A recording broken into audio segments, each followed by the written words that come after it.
Hello athletes, आज हम जानेंगे योगा एंड लाइफस्टाइल चैप्टर से टॉपिक ओबेसिटी यानी मोटापा क्या होता है और मेजरमेंट ऑफ ओबेसिटी के तरीके भी हम जानेंगे। इसके लिए हम दो मेथड्स जानेंगे कि ओबेसिटी को कैसे मेज़र किया जाए।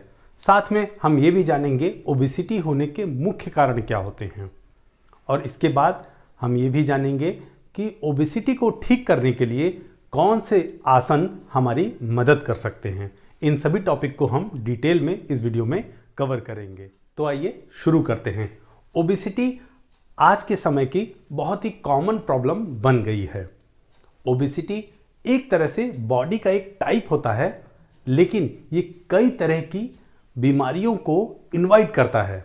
ये केवल हार्ट से रिलेटेड बीमारियों को ही नहीं इनवाइट करता है, बल्कि ये हाइपरटेंशन, डायबिटीज और स्ट्रोक जैसी बीमारियों को भी इनवाइट करता है और साथ में कई तरह के कैंसर भी इससे डेवलप हो सकते हैं। तो आइए समझते हैं कि ओबेसिटी असल में होता क्या है और इसे पहचानते कैसे हैं। तो आइए ओबेसिटी को समझ लेते हैं। यदि किसी व्यक्ति की लंबाई यानी उसकी हाइट के अनुपात में उसका वजन बहुत ज़्यादा है तो उसे ओबेसिटी की कैटेगरी में रखा जाता है। कितना? बेसिकली 20% या इससे ज़्यादा है तो उसे ओबीज की कैटेगरी में रखा जाता है। इसे निकालने के लिए बीएमआई फार्मूला यानी बॉडी मास इंडेक्स फार्मूले का इस्तेमाल किया जा सकता है। बॉडी मास इंडेक्स हमें यही बताता है कि किसी व्यक्ति की हाइट के अनुपात में उसका वजन है कि नहीं है। तो आइए इसे बीएमआई को भी हम समझ लेते हैं। तो देखिए, बीएमआई निकालने के लिए एक फार्मूला होता है। वेट जो है आपको केजी में रखना है और डिवाइड करना है हाइट इनटू हाइट, यानी weight in KG, height in metre square. ये इसका फॉर्मूला हो जाएगा। तो आइए एक एग्जांपल के थ्रू हम इसे समझते हैं। सपोज किसी व्यक्ति का वजन 90 किलो है और उसका हाइट 1.67 मीटर है। तो इस एग्जांपल को लेकर हम इसे निकालते हैं। व्यक्ति का वजन हो गया 90 केजी और उस व्यक्ति की हाइट है 1.67 मीटर। देखिए, यहाँ पर हमें हाइट को मीटर में ही लिखना है, ये बात ध्यान रहनी चाहिए, और वेट को हम केजी में ही लिख सकते हैं। अगर आपने फिट में लिया है या इंचेस में लिया है तो उसे आप मीटर में बदल लेंगे। तो आइए इस वैल्यू को हम फॉर्मूले में रख लेते हैं। तो वेट है व्यक्ति का 90 केजी और उसकी हाइट है 1.67 मीटर। आपको हाइट को 2 बार मल्टीप्लाई करना है, यहाँ जैसे कि लिखा हुआ है। और अब हम सबसे पहले इन दोनों को मल्टीप्लाई करते हैं तो वैल्यू आ जाता है आपका 2.78 और ऊपर 90 सेम का सेम रख देते हैं। अब अगर हम इसको डिवाइड करते हैं तो आपका वैल्यू आ जाता है 32.37। ये आपका बीएमआई निकल जाता है। अब इसको हम पहचाने कैसे कि व्यक्ति ओबीज है कि नॉर्मल वेट है। तो इसके लिए बॉडी मास इंडेक्स की एक नॉर्म्स चार्ट आती है। बेसिकली 18.5 से लेकर 24.9 तक अगर किसी का बीएमआई आता है तो वो नॉर्मल वेट है। लेकिन यहाँ पर देखिए हमारी वैल्यू आई है 32.37। तो इसे हम जब देखते हैं बीएमआई चार्ट से तो ये देखिए 30 से अगर कोई ऊपर जाता है और 34.9 तक तो वो जो है ओबीज की कैटेगरी में होता है। तो यहाँ पर ये ओबीज की कैटेगरी हो गई। अगर कोई 35 से लेकर 39.9 तक आता है तो वो टाइप 2 ओबीज की कैटेगरी में जाएगा। और वहीं अगर कोई व्यक्ति 40 या इससे ज़्यादा इसका बीएमआई आता है तो वो टाइप 3 ओबेसिटी की कैटेगरी में जाएगा, जिसे हम मॉर्बिड टाइप की ओबेसिटी भी बोलते हैं। और मॉर्बिड टाइप ओबेसिटी बहुत ही ज़्यादा रिस्की होता है और इसमें हार्ट अटैक होने के चांसेस और भी बहुत सारी बीमारियां होने के चांसेस बहुत ज़्यादा बढ़ जाते हैं। ये तो हो गया बीएमआई निकालने का तरीका।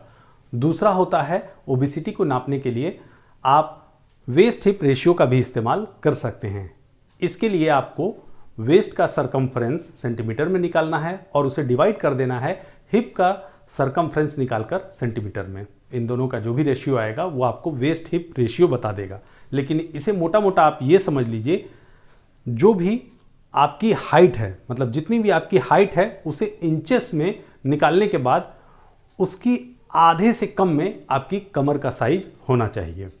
इसे एक एग्जांपल से समझ लीजिए, अगर किसी व्यक्ति का हाइट 6 फीट है, यानी कि उसे अगर हम इंचेस में बदलेंगे तो 6 × 12 यानी 72, और उसके आधे से कम यानी 2 से डिवाइड कर देंगे तो 72 / 2 यानी 36 इंच से उसकी कमर का साइज कम होना चाहिए।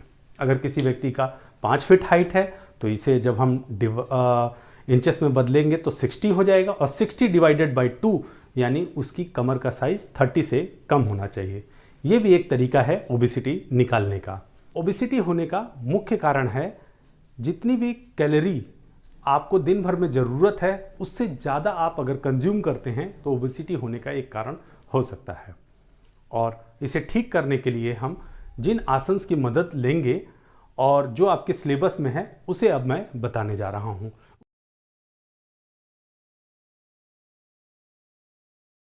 हमारे चैप्टर का नाम है योगा एंड लाइफस्टाइल, और इस चैप्टर में हम टॉपिक पढ़ रहे हैं हाइपरटेंशन या फिर हाई ब्लड प्रेशर। इससे पहले हम समझते हैं ब्लड प्रेशर क्या होता है। तो आइए पहले इसे समझते हैं। हमें पता है ब्लड जो है आर्टरी या फिर ब्लड वेसल के मदद से डिफरेंट बॉडी पार्ट्स में पहुंचाया जाता है। तो ये आपकी हो गई एक आर्टरी या फिर ब्लड वेसल। इस तरीके से ब्लड जो है इस आर्टरी में एंटर कर जाता है। तो इसमें क्या होता है, आर्टरी या फिर ब्लड वेसल की वॉल के अगेंस्ट जो है ब्लड द्वारा प्रेशर लगाया जाता है। ये देखिए एकदम अगेंस्ट जो है, इसके अपोजिट जो है ब्लड वेसल की वॉल पे जो प्रेशर लगाया जा रहा है ब्लड के द्वारा, इसी प्रेशर को बोला जाता है ब्लड प्रेशर। और ये जो प्रेशर होता है 2 टाइप का होता है, एक होता है सिस्टोलिक प्रेशर, दूसरा होता है डायस्टोलिक प्रेशर। यहाँ पर लिखा हुआ है सिस्टोलिक ब्लड प्रेशर और डायस्टोलिक ब्लड प्रेशर। तो आइए पहले समझते हैं सिस्टोलिक ब्लड प्रेशर क्या होता है। हार्ट में 2 प्रक्रियाएं होती हैं, एक होती है कॉन्ट्रैक्शन, दूसरा होता है रिलैक्सेशन। तो सबसे पहले देखते हैं सिस्टोलिक प्रेशर।